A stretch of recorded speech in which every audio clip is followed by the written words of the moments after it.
Halo guys, assalamualaikum warahmatullahi wabarakatuh. Salam dari Media Furnitur Jepara.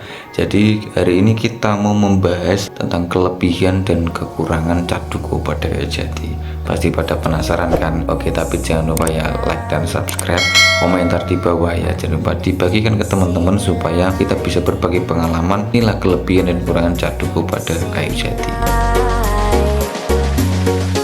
Perlu diketahui bahwa mungkin banyak yang belum tahu cat duko itu sebenarnya apa ya. Jadi Mimin mau jelasin sedikit tentang cat duko. Duko itu adalah cat solid ya teman-teman, yang diaplikasiin ke mobil, ke motor, ke besi ya, dan lain sebagainya. Bahkan ya, sekarang itu memang lagi booming cat duko itu diaplikasikan ke dalam furnitur, khususnya di sini yang kita bahas ya. Jadi kita tidak bahas di yang lain, kayu yang lain, kita bahas di sini adalah furnitur kayu jari Jepara dulu. Oke teman-teman, ada yang udah banyak yang mengetahui mungkin kursi warna putih atau warna emas, atau bahkan teman-teman punya itu ya mebel kayu jati yang dicat putih atau cat hitam atau lain sebagainya, itu namanya cat duko. Lah itu memang terlihat cantik, terlihat lebih minimalis jika dipadukan dengan warna rumah yang sekarang, yang rumah modern sekarang itu sangat cocok sekali ya. Tapi selera juga sih ya. Mimin menjelaskan selain tampilan yang bagus, ada nggak kekurangan dari cat duko jati. Nah, di sini kita akan bahas secara lengkap versi Media Furnitur Jepara tentang kelebihan dan kekurangan pada kayu jati itu sendiri. Kami sudah merangkum beberapa mengenai kelebihan dan kekurangan pada kayu jati untuk khusus furnitur Jepara, baik itu kursi tamu, kursi makan, bahkan lain sebagainya. Yang pertama kita akan bahas dari kelebihan cat duko pada kayu jati. Oke, yang pertama adalah cat duko mempunyai banyak pilihan warna. Bagi teman-teman yang suka dengan mode minimalis atau bahkan glamor yang mewah, cat duko itu banyak pilihan warna banget ya, seperti emas. Kalau teman-teman suka yang glamor pakai warna emas, pakai warna antik yang kayak silver ya, perak, kemudian warna putih kalau rumahnya warna putih, kemudian warna apa aja, itu cat duko itu banyak sekali pilihan warnanya ya. Jadi bisa menyesuaikan. Kalau rumah modern itu temboknya misalkan warna abu-abu, cat duko pun bisa diaplikasikan ke dalam kursi warna abu-abu. Yang kedua adalah cat duko itu jenis karakter yang bisa menutupi dari kekurangan pada kayu. Maksudnya gimana? Jadi kayu misalkan ada belang-belang ya teman-teman, ada cacat atau warnanya yang tidak sama, atau bahkan ada titik hitam di kayu, atau bahkan kayu yang model lama, udah lama sekali, itu bisa ditutup dengan cat duko. Karena cat duko mempunyai karakter yang bisa menutup pori, bisa menutup permukaan kayu secara full pada kayu. Jadi permukaan kayu itu enggak terlihat teman-teman ya. Yang selanjutnya adalah cat duko mempunyai karakteristik cat yang tebal dan kuat. Oke ya, jadi teman-teman punya furnitur cat duko itu kayak mobil ya. Kalau mobil udah clear gloss, udah dikasih top clear, itu dia sangat kuat, tebal karakteristiknya. Beda dengan misalkan kayak melamin itu tipis ya teman-teman. Kalau cat duko itu tebal banget. Jadi memang beberapa lapisan cat duko bisa menutup serat-serat sehingga menghasilkan furnitur yang halus dan lebih, kalau menurut saya catnya itu lebih tebal. Kelebihan selanjutnya yang nomor 4 adalah duko itu lebih tahan terhadap cuaca, maksudnya adalah terhadap air. Jadi kalau cat duko itu misalkan warna putih ya pada meja tamu atau meja makan, itu jika terkena air itu tahan ya teman-teman. Jadi enggak warnanya tidak pudar, atau warnanya bahkan kopi yang menempel pada meja itu bisa hilang. Itu tidak berlaku pada furnitur melamin interior indoor pada kayu jati. Jadi teman-teman yang pengen aman jika kena air ya pakai duko aja udah bagus ya, misalkan warna putih atau warna apapun, itu bisa diaplikasikan kepada furnitur ya. Jadi selain kelebihan 4 poin yang kita sampaikan tadi itu secara garis besar ya teman-teman, itu sebenarnya kalau kita bahas itu panjang banget, cuma kita kasih poin-poinnya aja. Ada kekurangan yang perlu kita tahu, yang betul teman-teman tahu. Ini versi kami, jadi kalau teman-teman punya ada referensi lain dari sumber lain yang bisa menjelaskan secara detail, itu lebih bagus ya. Ini ada 4 poin juga kekurangan dari cat duko yang diaplikasikan kepada perabot atau kayu jati di Jepara.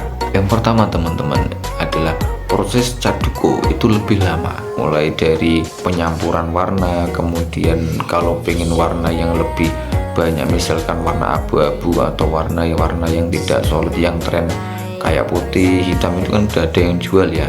Tapi kalau warna yang mungkin kayak ini, kayak mobil-mobil yang baru gitu ya, warna abu-abu apa itulah, itu perlu pencampuran yang detail, mungkin ada perhitungan, dia ada porsinya masing-masing yang itu mungkin tidak bisa diadu oleh orang awam seperti kita untuk mencapai warna yang sama dengan objek tersebut. Maka prosesnya cukup lama mendapatkan warna yang diinginkan yang sama persis dengan warna itu. Contohnya kayak mobil itu meskipun warnanya hitam, terkadang kita kalau beli cat hitam ya, sama-sama hitam, itu nggak sama kalau diaplikasikan atau disemprotkan kepada permukaan mobil.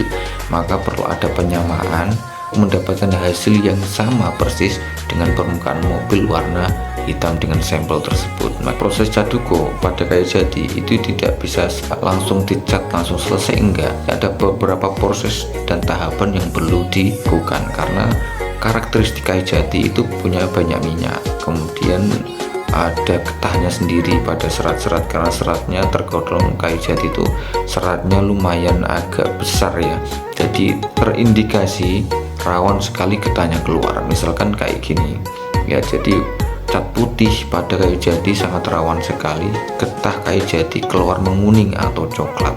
Dan untuk mengantisipasi hal tersebut terjadi, perlu ada beberapa proses untuk menghasilkan warna putih dan getahnya itu tidak keluar. Yang pertama, kita perlu adanya epoksi. Jadi epoksi ini adalah satu proses awal ya, dasar sebelum melakukan proses cat akhir warna putih. Jadi kalau pada mobil pun masih ada proses epoksi ya, supaya kuat. Dan pada kayu jati proses epoksi itu tidak cukup satu kali teman-teman. Kalau satu kali dirasa itu getahnya masih keluar, maka ada proses kedua kali, dua kali masih keluar, ada proses ketiga kali.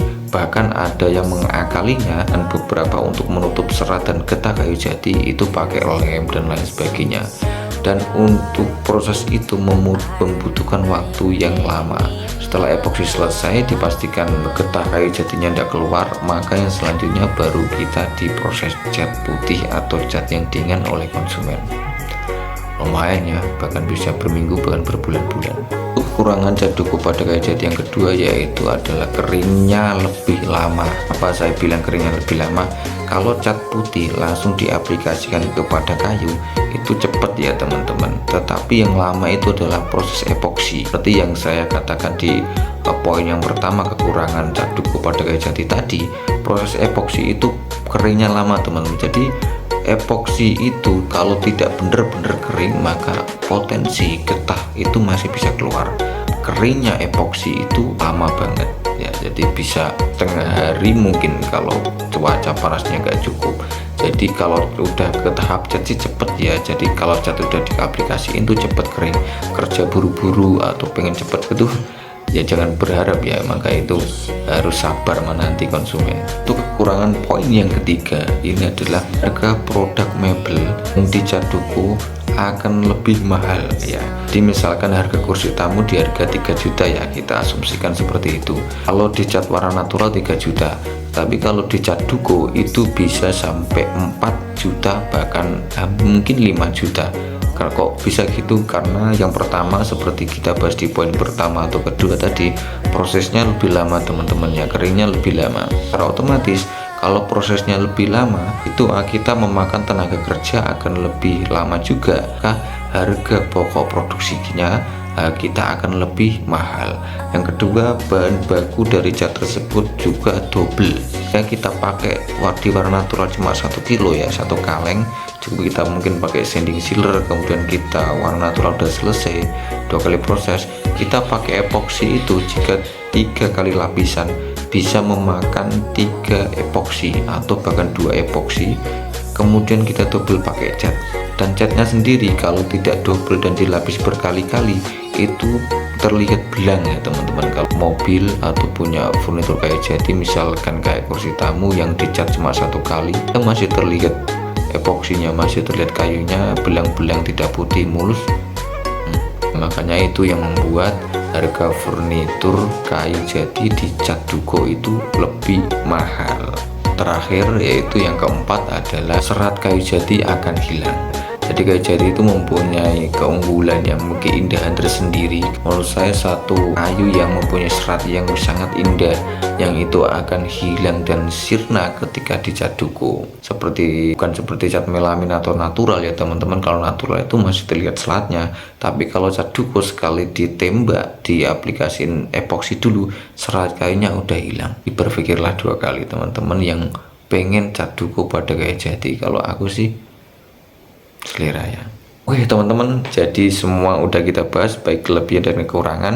Silahkan dipikir dua kali, silahkan kita mengabaikan faktor selera ya. Jadi kalau udah ngomong selera itu kembali lagi pada kita. Kalau kita mau warna putih, suka warna putih, ya nggak apa-apa, itu karena selera setiap orang beda-beda. Ini versi kami untuk kita berbagi pengalaman, berbagi ilmu.